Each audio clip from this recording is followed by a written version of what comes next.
التعصب بجر تعصب. If you're a hardliner on one side, the other side will become a hardliner over time, and over time the society would lose its basic functions. ما عادش فيك تعمل مجتمع سليم إذا في جهة متعصبة. Well, I think that's exactly what's happening between Lebanon and Israel. And if you think about the hardliners, I looked at Daniela Weiss, the number of Knesset members who do follow Daniela Weiss, who agree with Daniela Weiss policies. That people are not talking about today is Israel losing the U.S. as a key ally, because it's possible and it happened historically. Who was the biggest ally of Israel back then? It was France. The French, actually, they built the Dimona nuclear facility. They helped the Israelis to build that. And back then, France and Israel were as close as the U.S. and Israel today. They don't have any religious connection with South Lebanon, and the biggest proof is they occupied South Lebanon for 17, 18 years, and they never built settlements there. And I'm going to read off Hisham's expos today. For decades, the Lebanese have been told that the treaty was worse than Camp David, that the Lebanese state surrendered to an Israeli diktat, and that the United States colluded with Israel against Lebanon. Nonsense, all of it. Israeli demands were, for the most part, security-driven.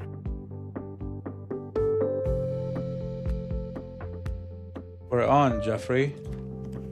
All right, we got our fourth episode of the Fourth Republic podcast.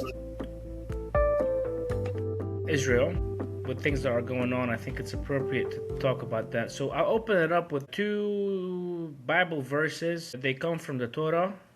The reason we're reading those two verses is, in my opinion, a lot of the idea that lives in the Mediterranean and Lebanon, especially, that there is a greater Israel concept that has been brewing for thousands of years, comes from those two, at least partially comes from those two verses. So let's get started. To give a little bit of context, the book of Genesis was written 1400 years before Christ. So we're talking about 400 years. Both of those books were written. This is chapter 15, Genesis. On the same day, the Lord made a covenant with Abram, saying, "To your descendants I have given this land, from the river of Egypt to the great river, the river Euphrates." That's from Genesis, the first book of the Bible, of the Torah. And then we're going to jump into the fifth book. And this is Moses speaking to the people. "The Lord our God spoke to us in Horeb, saying, 'You have dwelt long enough at this mountain. Turn and take your journey, and go to the mountains of the Amorites, to all the neighboring places in the plain, in the mountains, and in the lowland, in the south, and on the sea coast, to the land of the Canaanites, and to Lebanon, as far as the great river, the river Euphrates.'" So those two, there are multiple verses in the Bible and in the Old Testament that talk about the idea of God telling the Israelites to go and take land. You're talking about a time where different empires were reigning. Egypt was the main empire at the time. And then eventually they did get their land, if you go forward in time, in those biblical books in the Old Testament, 1,000, 2,000 years forward. And so then you ask the question, was that fulfilled like a long time ago? Why is it still valid today? We know that the Israelites were under the Egyptian Empire as essentially as a slaves or a persecuted people. And then God gave them, saying, once you leave, I'm going to give you land in those specific places. But that was 3,400 years ago. So we have to look into history, saying, okay, they got their land already. So why would they? What was happening 3,400 years ago might not be prevalent today. That's my point. Right. But some would argue religious beliefs are sacred, they're long-lasting. Like, biggest proof is Christianity. You're still living by what Jesus Christ taught you and the disciples, right?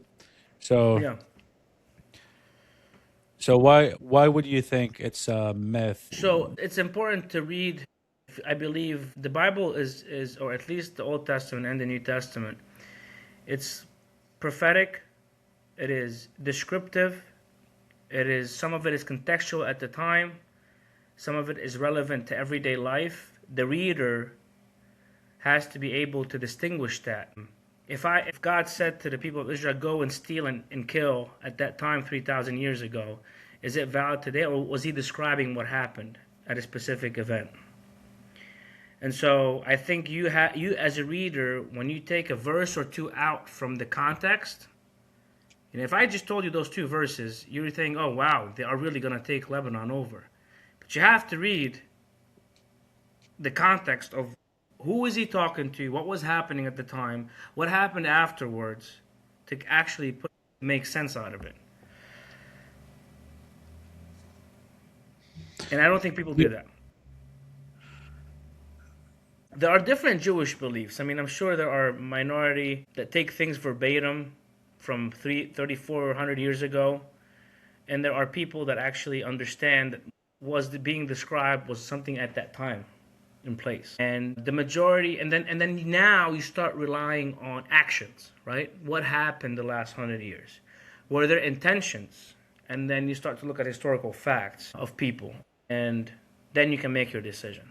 So you have to balance what was said from that time to what's happening in action. What worries people is the fact that whoever is in power right now in Israel, they are pre-extremist, even by Israeli standards, or even by some American standards. Like some of them were banned, like Daniela Weiss, who does vouch for Greater Israel. She was banned from Knesset, and her organization was labeled as like a terrorist organization at some point. So they do have extreme views. It's not like they represent a big percentage of the people. But if you look at the coalition, the people Netanyahu is partnering with, I'm talking about Ben Gvir and Smotrich, they do not represent a big percentage of the population. It's probably like Smotrich is 3 to 4%, Ben Gvir is 5 to 6%. So together, it's like 10 to 15% of Israelis support Ben Gvir and Smotrich. But the way the Israeli politics work, you have 122 members of the Knesset, and you need to have a coalition of majority, which is 61, so 51% to form a government. And Netanyahu by himself cannot form a government because his party, which is the Likud party, got 32 seats. So he needs to form a coalition. And that's what makes people scared. It's not like Netanyahu wants Greater Israel. I personally don't think he does. But what makes it a little bit concerning is that people who are with his coalition, within his coalition, do, and they can, if they decide to get out of the government, if they decide to leave the coalition, the government fails. Netanyahu needs to find another coalition, or else they have to go through election. So they do have massive power, even though they don't represent a big portion of the Israelis, Ben Gvir and Smotrich, they do have majority control over the policies of the government today. Now, the good thing is there are elections in Israel coming in October of this year. Smotrich is expected to lose some seats. Netanyahu and his coalition may fail. You can have a scenario where someone else beside Netanyahu who would have form a government in October. So my personal view is between now, April, and October, we're not going to have anything in terms of peace negotiations before October. So what you can see is Netanyahu's coalition, 64 out of 120 seats. This is Ben Gvir's party, Jewish Power. And you can see their views about Lebanon. I gather like their aggression. There's an aggression score. You can see an aggression score towards Lebanon. How did you get the aggression score from what? Based on his historical comments regarding Lebanon. Put this in some making sense stuff. You asked AI to gather all his quotes over a period of time. I don't know, 5-10 years, and to compile it into, specific topics: territorial gain in the north of Israel, their policies. Okay, let's see. So what Ben Gvir is the most aggressive among them. Okay, yeah, I He mean, I called, think we know that. That's fine. yeah. He does have 6 seats only out of 120 seats. So Yeah. that's less than 5%. His view is annihilation, wants a war that would destroy our enemies. He doesn't seek territorial gain. He doesn't have interest in South Lebanon as, oh, I want to go have settlements So in South Lebanon. wait. You're telling me the most extreme right wing? I mean, I don't know if their right is He's the most extreme, yes. Him and Smotrich. okay. You're telling me that the most right wing Israeli politician, right, right wing or whatever their spectrum is, they have no territorial gain. Yes, he does not have territorial gain, exactly. So the worst case scenario is not even taking the south of Lebanon. The person with the highest aggression towards Lebanon, he never talked about we want to go settle inside of Lebanon. For the viewers, Because you can't hide these things. You can't hide. If you believe you should take over south of Lebanon, you need to stay with people. You know? you know who failed this test? Every Lebanese politician. Yes. Yeah. So Ben Gvir, who's the most aggressive among them all, his view is, he mentioned that verbatim, even if they're pushed back from the border, even if there's a security zone, you can't just leave people behind whose entire purpose is to attack us. That's the most aggressive statement made by Ben Gvir. So it's kind of defensive. His intention is, you can't just leave people behind whose entire purpose is to attack us. He's trying to defend his border. He's not saying, oh, we want territory. He's not saying South Lebanon matters to us religiously, because it doesn't. They don't have any religious connection with South Lebanon. And the biggest proof is they occupied South Lebanon for 17, 18 years, and they never built settlements there, right? Whereas in the West Bank, they have 600,000 settlers. And the Golan Heights, they have 30,000 settlers. South Lebanon, zero, none. They don't even have plans to build settlements. Yep. Smotrich, he's the second most aggressive. He does have only 7 seats out of 120. So people lose their minds about Smotrich. Oh, he wants greater Israel. He might want him specifically. He's not the most aggressive, but he might think of greater Israel. We'll talk about why that, politically speaking, does not make sense. He thinks that the Litani must be our new border with the state of Lebanon. He made that statement, just like the yellow line in Gaza. Just like the yellow line in Gaza, which means it's also tied to security, right? Wait. Let me ask you a question, because I mean, I have to look up the map. Let me pull up the map. But Litani, which city borders the Litani when it gets to the sea, when it gets to the Mediterranean Sea? Okay. At the edge of Sur. I don't know if it includes Sur. It's north of Sur, north of Sur. Yeah. Yeah. So. Okay. So Smotrich and Ben Gvir are most aggressive, and Smotrich says the Litani must be our new border with the state of Lebanon, and that was April 2026.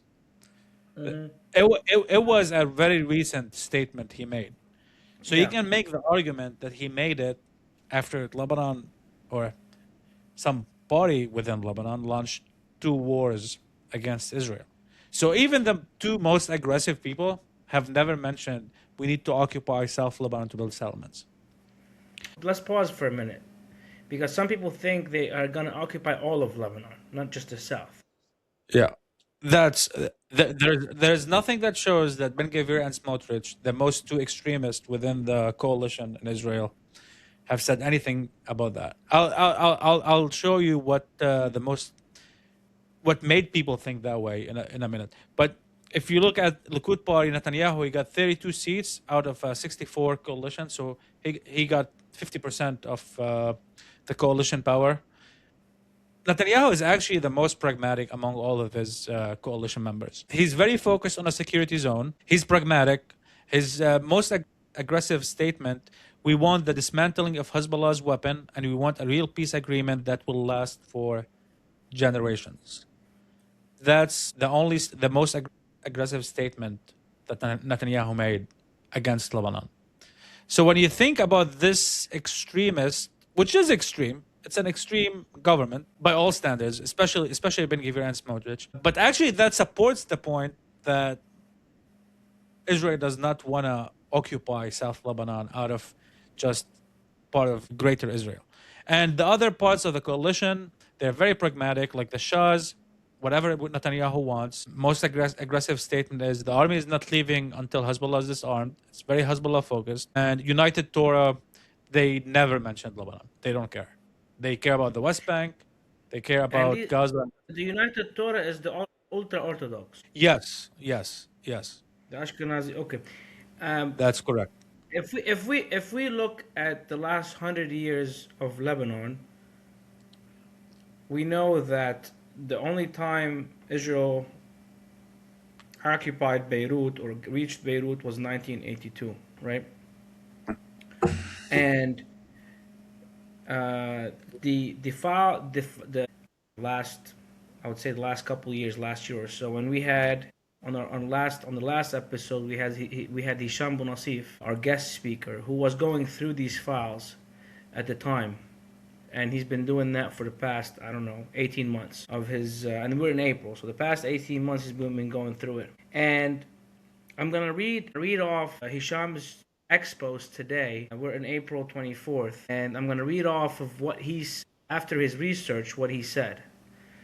And he said, I spent 18 months working in American archives to collect hundreds of declassified U.S. documents pertaining to the Lebanese-Israeli May 17 agreement. I published the piece below after reading each one. For decades, the Lebanese have been told that the treaty was worse than Camp David, that the Lebanese state surrendered to an Israeli diktat, and that the United States colluded with Israel against Lebanon, and that Israel harbored irredentist claims on our land all the way to the Litani. Nonsense. All of it. Israeli demands were, for the most part, security-driven. Simply put, Israel wanted Lebanon to prevent cross-border attacks against her territories. Hardly unexpected considering the PLO's agency in the south since 1969. What ultimately did destroy sovereignty was Syria securing full control over Lebanon when Hafiz al-Assad instructed Nabih Berri and Walid Jumblat to oppose the treaty in May 17. They did, and what followed were the last 40 years of sorrow. And he finishes off his post by saying, once again, Lebanon has a chance to establish peace with Israel. Yes, and just to be clear, we're not seeking peace here. We're trying to make a case as objective as possible about what our Israel's intentions are. So we're not trying to convince anyone. Presenting what we found, right? And where you mentioned the May 1983 agreement, it's exactly like 1701. And I wanted to ask Hisham about it in our last episode and didn't have a chance. But that agreement is exactly the same as 1701. And the Israelis did offer that after signing that agreement, they want to pull out of Lebanon. But Hafiz Assad disagreed, because if south of Lebanon is not controlled by Yasser Arafat anymore, Hafiz al-Assad can't have any control over the global politics against the U.S.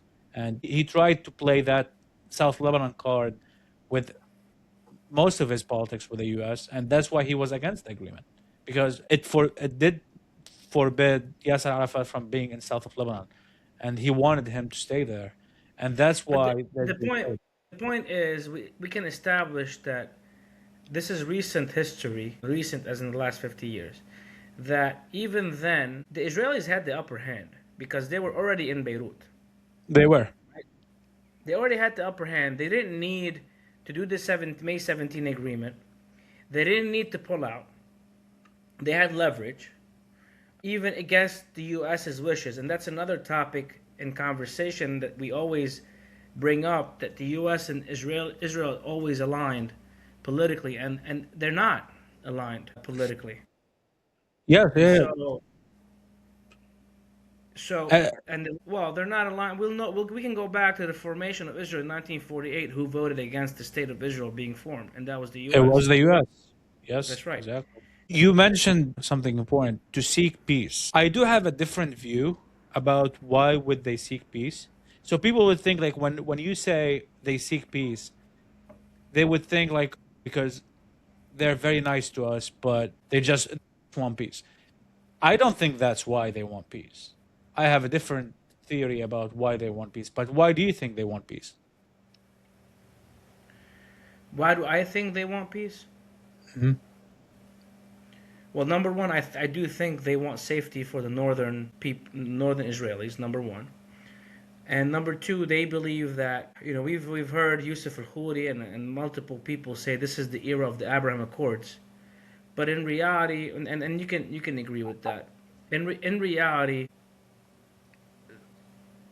if there is a saying باللبناني إذا جارك منيح أنت منيح, and I believe that that's what they're trying to do. They're trying to be friends with their people around them so they can continue on their quest of technology, research, and around the world. And that's what they've been doing regardless, but doing it, influencing that Mediterranean through there, I think that's huge.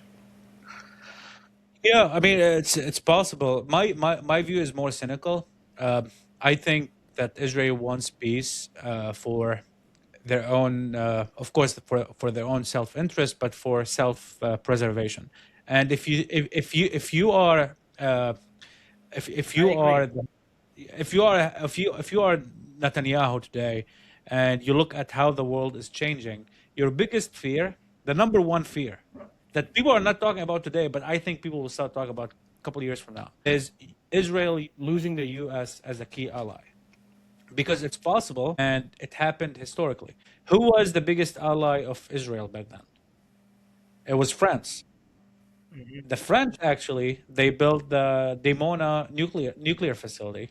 They helped the Israelis to build that, and back then, France and Israel were as close as the U.S. and Israel today, and they both had interest in that alliance because France was in Algeria, Jazair, and there was the Algerian revolution, the Thawra Jazairi, against the French, and Jamal Abdel Nasser was supporting the Algerians, and the Israelis were against Jamal Abdel Nasser, and had a lot of intelligence on him and his army.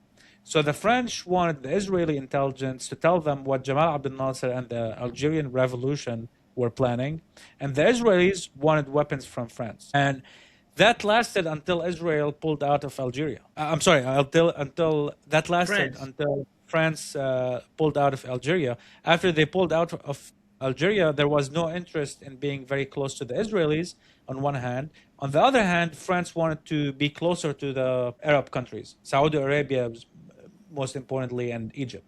So, from France's perspective, they decoupled from Israel because they don't have an interest in being with Israel anymore, and they became closer to Middle Eastern countries.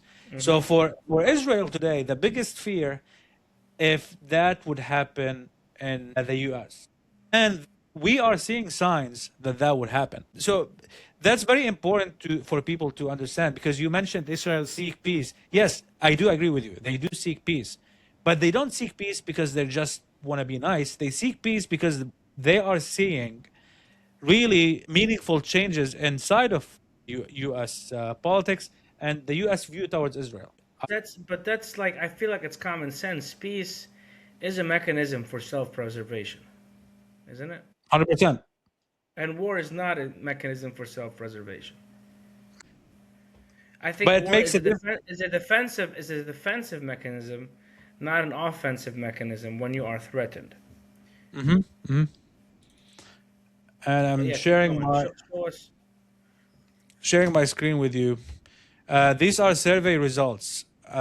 Surveys within the Democratic Party and Republicans about how Americans view the Israel versus Palestinian conflict. So if you look in 2001, percentage of Democrats who sympathize with Israelis against the Palestinians, more than the Palestinians, it was 50%. Today, it's 17%. And it declined a lot after, it flipped after October 2023 within the Democrats. And we already seeing it in Congress. You have a lot of anti-Israel congressmen and women, Rashida Tlaib, AOC, Ilham Amar, plenty of others that we didn't see that 20 years ago in American Congress. For Republicans, it's different. For Republicans, in 2001, it used to be 60%. Today, it's 70%. So the vast majority of Republicans still sympathize more with the Israelis against the Palestinians. But if you look at the young Republicans, it's only 24% who sympathize with the Israelis against the Palestinians. So overall Republicans is 70%, but young Republicans between 18 and 34. Why young Republicans are important is because they are the future of the Republican Party. If you're 18 to 34 now, you're going to end up, if you work for a congressman, you're probably going to end up in politics 10, 20 years from now and be in a position of power and shape politics. So that's very important. Young Republican support for Israel against the Palestinians is only 24% versus 70% for overall Republicans. And why is that? If you look at the voices critical of Israel inside the Republican Party, Joe Rogan, maybe not super critical, maybe not aggressive, but he's been trending more against the Israeli camp. Candace Owens, Sean Ryan, Tucker Carlson, Megyn Kelly. Those are all people who've been gaining millions of views. Last year, these people gained probably like 6-7 million views. And within the Republican Party, who's pro-Israel? Ben Shapiro, the biggest pro-Israel voice inside of the Republican Party today. But he's been actually lagging Megyn Kelly, Tucker Carlson, Sean Ryan, Candace Owens, Joe Rogan, Mark Levin from Fox. But most of his audience are 50-year-old plus old white men. No, I'm kidding. Yeah, exactly. Sean Hannity, the same thing, and Dan Bongino, who used to be in the FBI. Yeah. So the young Republicans are changing. The Republican Party is still hugely in favor of Israelis. But if you are in Netanyahu's seat, you'd be looking at this statistics and frankly, you'd be afraid. If you lost the Democratic Party already, how the Republican Party is going to look like 15 years from now. And that's why, in my view, they want peace. That's why, in my view, just in case the decoupling happens, just like France and Israel scenario after the Algerian war, there is a scenario. I'm not saying it's going to be 100%, but if it's more than 50% chance that this is going to happen. And if that were to happen, that's a huge issue for Israel, right? Especially when you are a part of a very volatile region. So in my view, the Israelis want peace because they need to hedge their bets and reduce their dependency on the U.S. just in case the American politics turned out against the Israelis. I wonder, what do you think of that?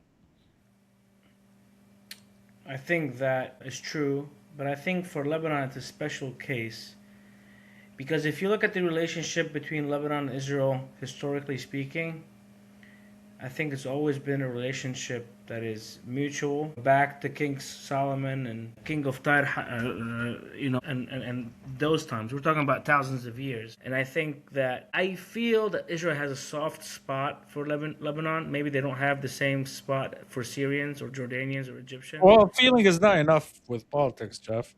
Feeling is not enough, but compare the Golan Heights in Syria and compare the Israelis, leaving in 2000. Or seeking ceasefires, or not doing settlements, or going back in 1982, or helping this, Lebanese in the south during the Palestinian occupation, and these things. And I feel like the Lebanese audience always gets some kind of information that's incorrect on that topic. I want to share this video. It's a 2-minute video, but I really think it's important to put this in perspective of what's happening today. It's part of a movie, Kingdom of Heaven, and I'm sure you. I think Jeff, you've watched it, right? Mm-hmm. And it's when Salah ad-Din met with King Baldwin before the war in Jerusalem. That was the Crusades. That was the Crusades back in, like, I don't know, 1200 maybe. Okay, before the Crusades. Yeah. Yes, yes, that was during the Crusades era.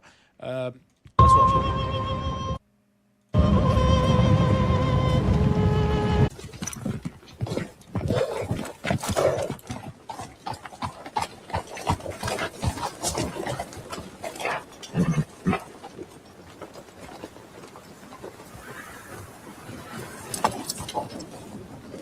I pray you pull back your cavalry and leave this matter to me. I pray you retire unharmed to Damascus. Reynald of Chatillon will be punished. I swear it. We'll all die here.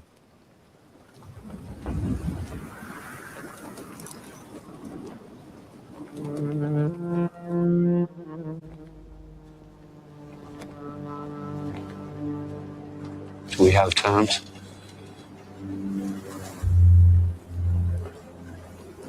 We have terms.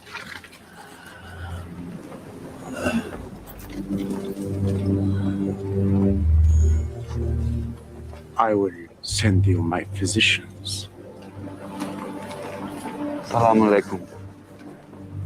Wa alaikum assalam. Can you give us a bit of context of why we're watching this?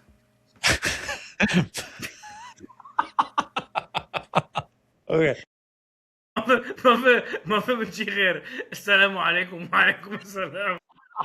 So the key word was when King Baldwin told Salah ad-Din, the invader at the time, Renaud Chatillon will be punished. And after that, Salah ad-Din went back, and they actually did not have war for almost 1 year. And then King Baldwin died, and then the war happened. So what did Renaud de Chatillon do? Renaud de Chatillon, he was a hardliner under King Baldwin, and he used to attack صلاح الدين's trade. كل القوافل التجارية اللي كانت تروح صلاح الدين استعملها كان Renaud Chatillon he would go and attack it.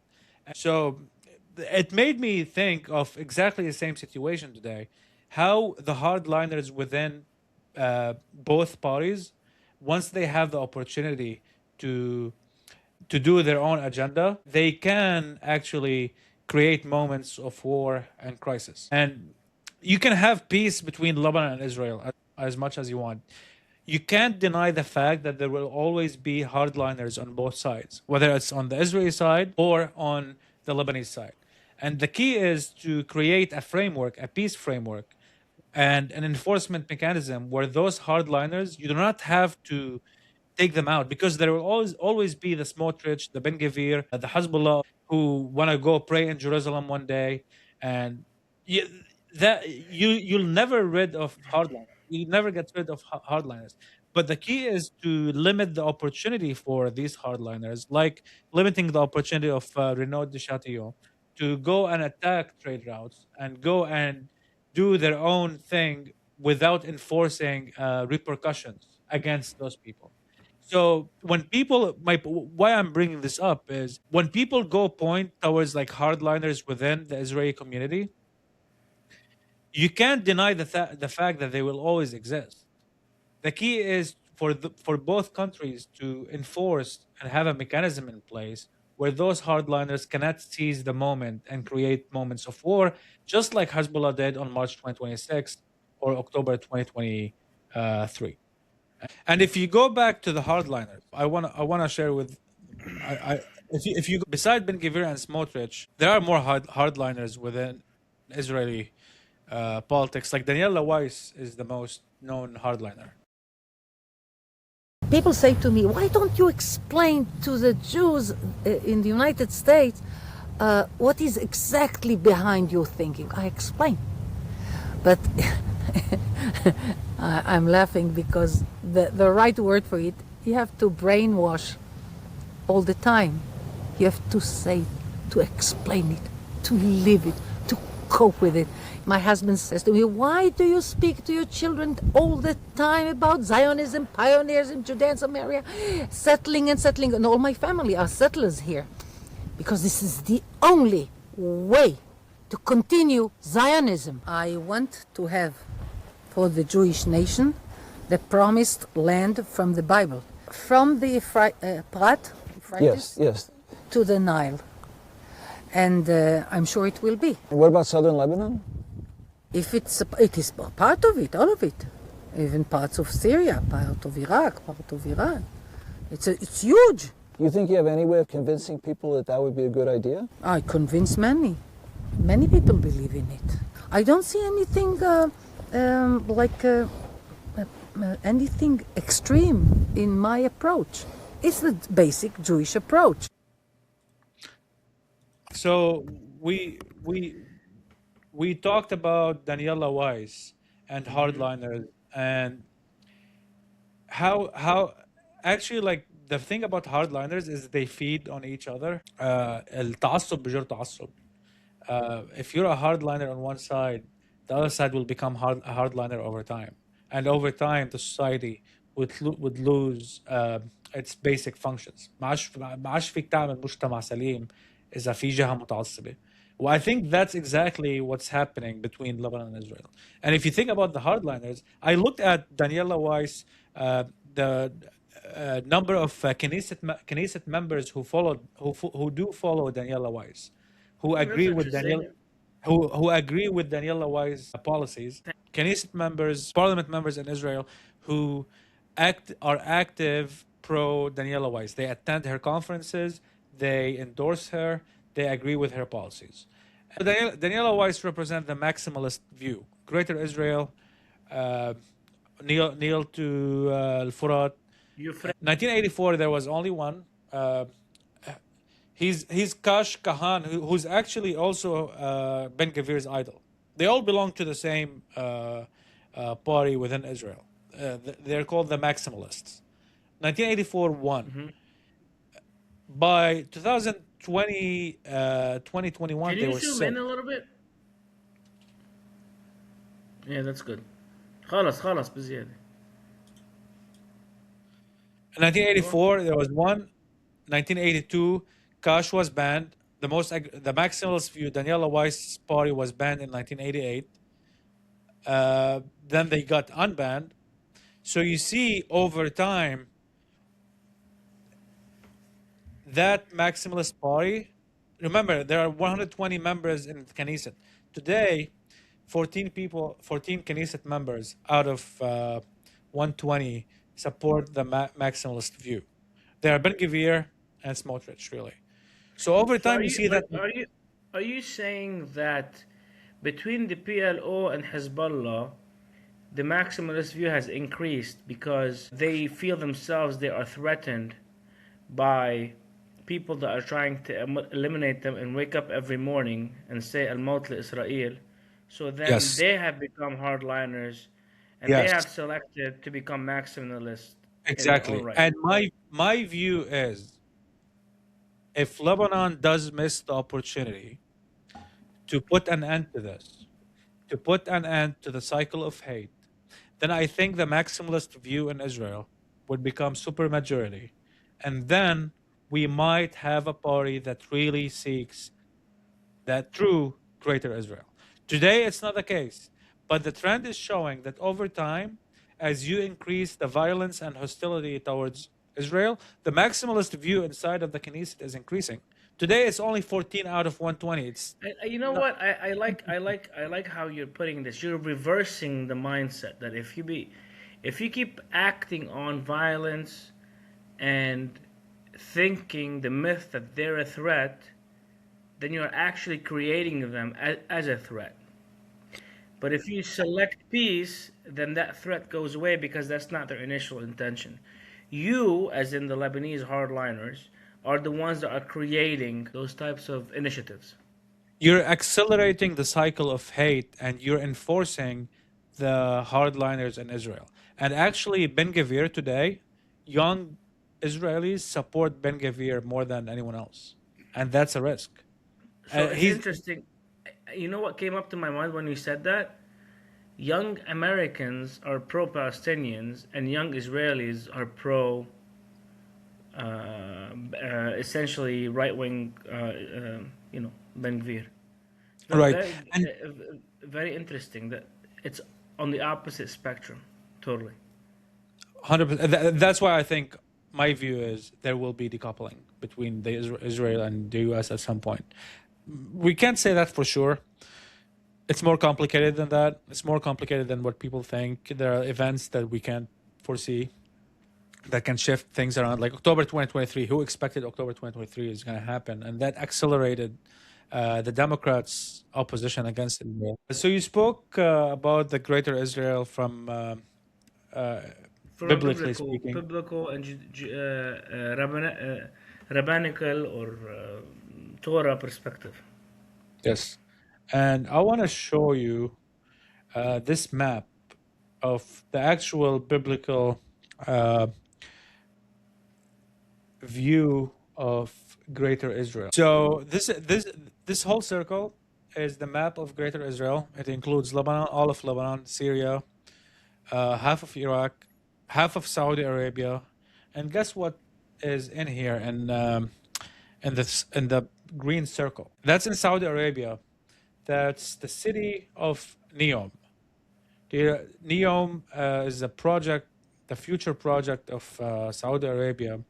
It's a $500 billion project that sits right in the middle of Greater Israel. Not in the middle, on the edge maybe. So Neom is a $500 billion project that sits within the borders of Greater Israel. And my question is, do you actually think the Saudis who got the best intelligence in the Middle East, next to Israel, and who definitely understand the Israeli mindset more than anyone else, would commit to a $500 billion project that sits within the borders of Greater Israel, if Greater Israel is true? I do understand it's a big change from what we were raised on. It's a major shift. Like I was raised up watching Egyptian movies like Safara في العمارة, Adil Imam. Have you watched that? No, مدرسة No. المشاغبين. How old are you? Yeah, but this is one of those. But Safara في العمارة, you can the Egyptians, you can just see how the Egyptians hate the Israelis, even though they've had a peace treaty since 1980. And that actually brings a very important point, is like peace is never, big decisions and peace are never driven by the people. People will always object to peace. Egyptians still this day are still against the peace treaty for the most part. But if you look at what their government provided, if that country was still at state of war, they would have been way worse off. And it's still, Anwar Sadat is still viewed as a traitor, even though he was the one who did the 1973 war against the Israelis in Sina. He's the one who signed the peace treaty because he realized he can't win militarily. And he kind of saved the country he saved them lives for 20, 30 years. He's still viewed as traitor, just like as Nawaf Salam and Joseph Hon are being viewed as traitors today. You put this map of the Greater Israel, and you had some borders on it. The first thing that came to my mind is like, do you think an Italian Roman wakes up every morning thinking, okay, I'm gonna redraw the Roman Empire's map so I can conquer northern Africa all the way in the Mediterranean, all of it? Yeah. And the Roman Empire is newer than when these two books were written in the Torah. I think we're a bit far-fetched in our thinking. You know, you could use... People are intellectually lazy. They don't do their homework. They just want to watch Instagram, get their news from Instagram, and get their news from whatever party member they support, and assuming that those party members care so much about them. at the time when those exact same party members are responsible for the terrible situation we have in Lebanon. And our job here is just we're not trying to push in one direction versus the other. Like, you guys make up your mind, but what we're saying is a lot of the myths inherited are simply factually not true. And we hope that people would do more independent work. And it's very easy today. Just Google it, ChatGPT it, Claude it, Grok it, Or do just whatever you watch want. our podcast. or or watch our podcast. Exactly. All right. Well, I think we will end it here. I hope you guys like what we present, and please, if you have any pushback, respectfully, just put it in the comment section and let us know, and we'd be happy to look Yeah, into if it. they have pushback on some of the stuff you said, please put it on. If you have pushbacks on mine, Or don't Jeff. post it. I don't want to hear it. All right. Take care, All everyone. right, have a good one. Bye bye.